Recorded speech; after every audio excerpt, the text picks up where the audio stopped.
Eric Olsen with Aerial Thermal Imaging and AerialOGI. We have built this payload for the SONY Air Peak, our new favorite platform. Our customers love it.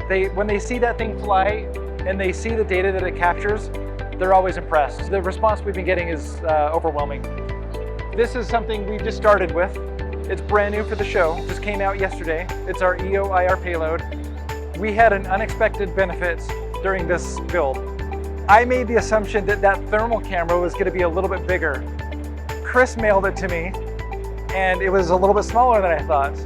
And it just made that whole payload a little bit lighter, a little bit smaller, and that camera's phenomenal. The resolution from what we've been using over the last decade and a half is so much better with that camera. Anytime Sony comes out with a new core, or Sierra-Olympia comes out with a new core, we're going to try to add it to that. Sierra-Olympia is one of our best, most favorite partners that we've had to work with, and we just love them. They give us the best products, the best support, amazing, phenomenal support.